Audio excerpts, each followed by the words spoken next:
When my wife, Pikun, designed and built this house behind me, a small bungalow, 1 bedroom, 1.5 baths, she asked me to take a series of pictures to document the building of it. Today we're going to walk through step by step and show those pictures. But before that, we've got a little homework to do, just as you would have to if you were going to build a house. I'm going to take my notes here and look at some of these things. We're going to divide the homework into 5 parts. 1, the basic Thai building vocabulary. Well, I'll give you the Thai words you'll need. You don't have to remember them. I'll put them in the description, and you could refer to that later. Number 2, the pre-building activities that you're going to need. You're going to need to talk to a contractor. You're going to need to talk to an architect. We'll talk about that. Number 3, how we did it a little differently. Because my wife was the designer of the house and the contracting manager of the building, we did it a little differently. But I'll tell you how normal people do it, not us. Number 4, the builders you'll hire will need certain skills, and we'll enumerate them for you. And it's good if you can hire builders that have multiple skill levels. And the last one, a list of all the stuff that you're going to need before you build a house, so that you'll know basically how much you're going to need to spend on the building materials that you'll need. Okay, let's get to doing our homework.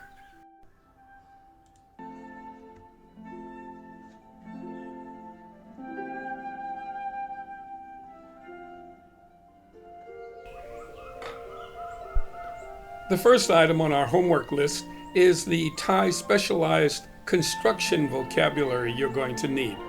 If you're going to be involved in the construction, and I advise you to be as involved as you can be, you're going to need to know some of the words that people are using.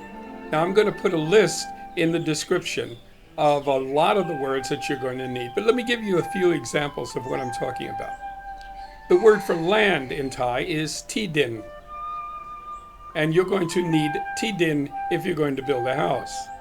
Now, the land in Thailand is measured a little differently than you would think. It's not in square yards or square meters. They use a length called the wa, and a wa is 2 meters. So 1 wa equals 2 meters. But they use what's called a Talang wa, and Talang means square, like a square wa. So a Talang wa is 2 meters by 2 meters, or 4 square meters. And a typical plot for a house in Thailand, if it's in a gated community, would be about 80 talang wah. And that's pretty small. That's going to be a small house, maybe 3 bedrooms and a little bit of land. 100 talang wah would be even better. You'd have a nice little garden. Any more than that, and you're doing pretty good. So those are examples of the words that you would need to build a house. To build a house is Saang Baan. Baan means house, Saang means to construct. So Saang Baan means to construct a house, and that's what you'll be doing. The next item on our list is the pre-construction activities you're going to need to do. The first thing you'll probably need to do is talk to an architect. I'm sure you have some ideas about what kind of house you'll want. Now, if you're going to be building a house in, let's say, a gated community, they may have blueprints already for you that would fit exactly into the plot of land that you're looking at. So you wouldn't need to consult an architect. But if you're doing it out on your own and you have some specialized ideas about how you want your house to look, you're going to need to talk to an architect. What you do is you sit down with him, you tell him what you want, he draws up a blueprint, you look at it, and eventually you'll say, yep, this is what I want. And you'll take that blueprint to the local municipality. It's called the Tesabaan. And the Tesabaan will give you the right to build that house where you want to. You need to have the Tesabaan okay it first. The next person you'll have to discuss this house with is your contractor. Now you're going to have to get a good contractor, and I would advise talking to people who had houses built and are satisfied with their contractor, and talk to them. Interview the contractor, see if he can do what you're looking to do. If you have the blueprints already, show them to him and let him take a look at it. Now what he'll do is he'll give you an estimate. And there's two kinds of estimates you can get. You can get the complete estimate, meaning the contractor will take care of everything. He will buy the building materials you need, and he will get the construction workers. The other is the contractor will oversee things and maybe give you a list of all the items that you'll need, and we'll give you that list a little later. Then you can go and buy it. The second way is a little cheaper than the first way, and you'll get exactly what you want and not have the contractor make a little more profit than maybe you think he should get. Now, we did it a little differently, and that's the third on our list. What we did is, my wife Pikun is a wannabe architect. She's always wanted to learn how to build things, and she's had the chance, since we had the land and we needed a small bungalow for guests, and so she decided that she would design it exactly what she wanted and then build it. So she became the contractor.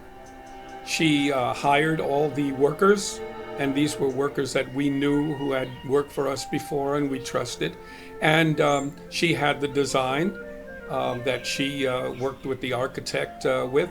She told him exactly what she wanted, and so that's how we did it, quite differently than most people do it. So there's three ways basically. There's, if you're in a Muban, a gated community, you can get their contractor and their blueprints.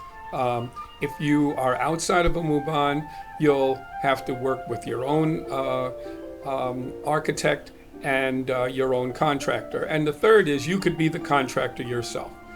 Our next item is getting your builders. That means the people who are really going to build a house.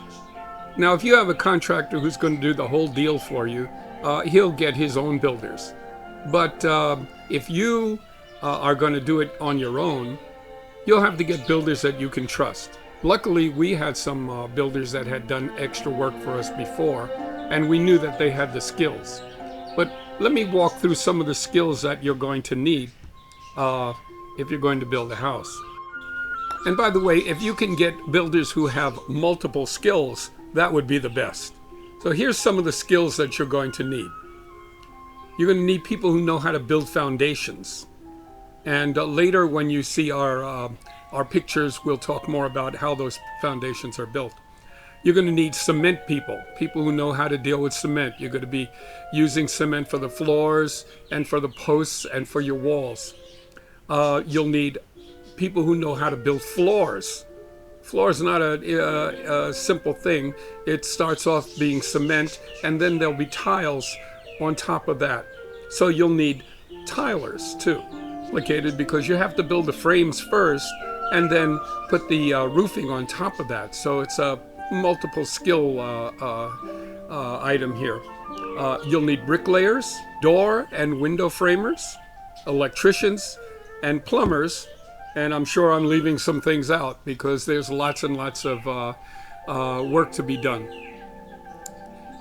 So that when you're choosing your workers, these are some of the people you're going to need. Now you can get different teams, like you can have an electrician team and a water team, to do the kitchen and bathrooms.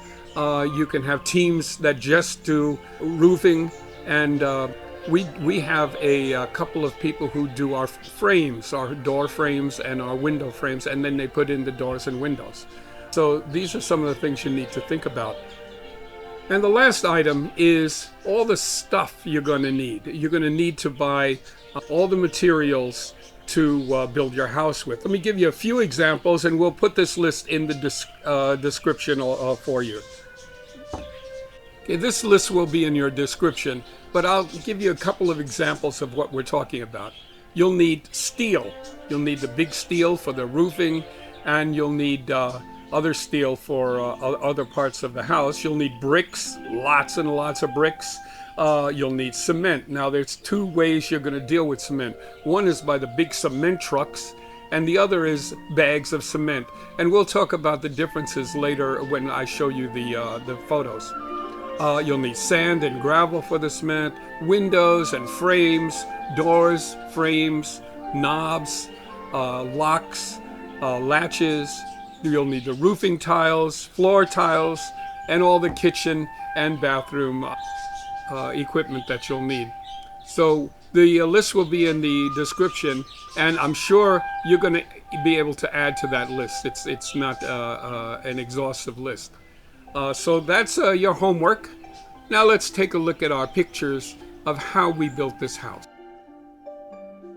The first thing that your builders will do is dig large holes. There will be one hole for each of the house posts. The foundation holes for our house are maybe a little larger than for other houses. Maybe it's because back in Seattle, we experienced a 6.8 earthquake and our house shook and seemed to spin around. That's definitely not something I want to happen here in Chiang Mai, where occasionally there are some earthquakes. So the foundation holes are about 1 meter square and about 1 to 1.5 meters deep. At the bottom of each hole is a set of large square rebar.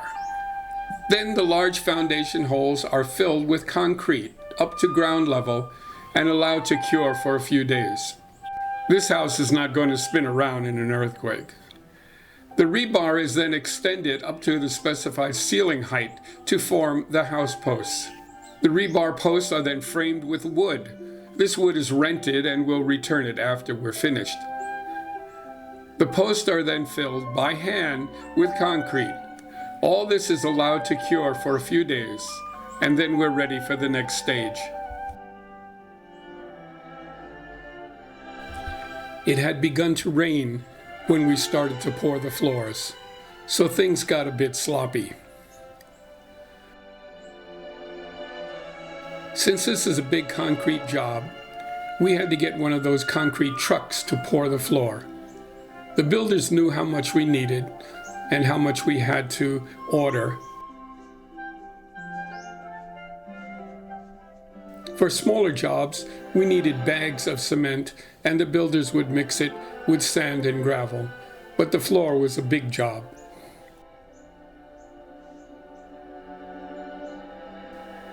And the whole building team lent a hand spreading the concrete and getting it flattened out.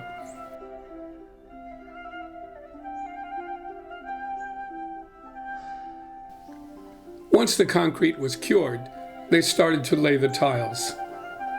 No wood in our house, as our arch enemies are termites.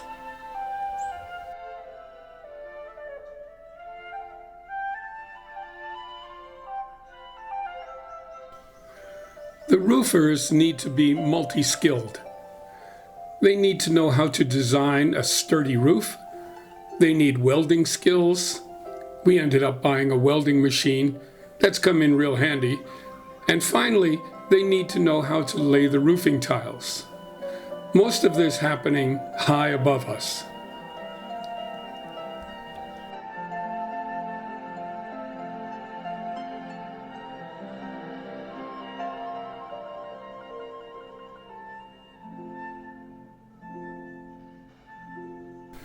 We sometimes get really strong winds here in Chiang Mai, and I've seen roofs fly off.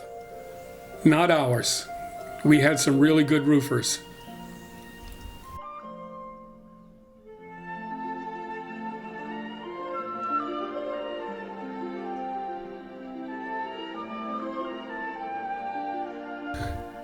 There are lots of materials one can choose for walls. There's cinder blocks, wood, we chose not to feed our termite enemies, drywall, like we do in America, but maybe too flimsy here. And some people are now building with mud bricks. We're just not that enlightened, I guess. So we chose the standard red bricks made from baked clay. How the builders keep things in their heads, I can't understand, but they knew within a couple of dozen bricks just how many, in the hundreds, we needed.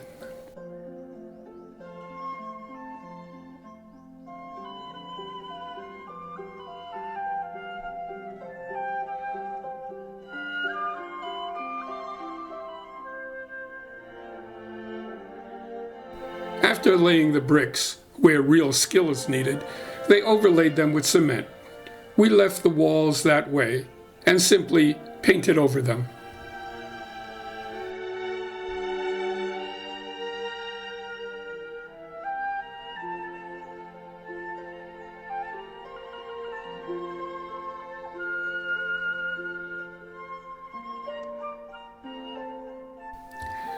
Electricians and plumbers may seem like an afterthought, but these guys are really important.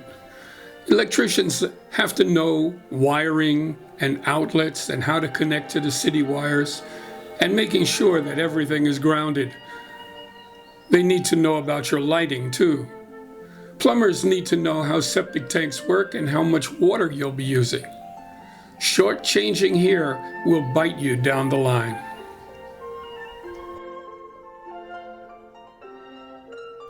A lot of expats come to Thailand and have the idea that they might want to build a house here.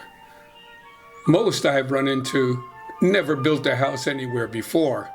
They don't realize that this will be a huge undertaking, maybe the largest in their lifetime. It will take lots of time and effort, and mistakes will abound.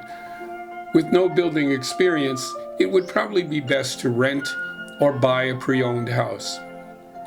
But if you do choose to build, I have a few suggestions. Be at the building site every day to make sure they're doing what you want, that the doors are on the correct side of the house, that the rooms are the size you want, that the foundation is solid. 2. Don't pay your contractor a lump sum. Pay them as they achieve certain goals. Foundation is in, they get a payment. Floor is in, ceiling, bathrooms, electricity. As each gets done, they get a part payment. Lump sum payments lead to contractors disappearing. I've seen it happen. 3. Estimate how much the house will cost. Budget for about 2 times that much, and you will be closer to the actual cost.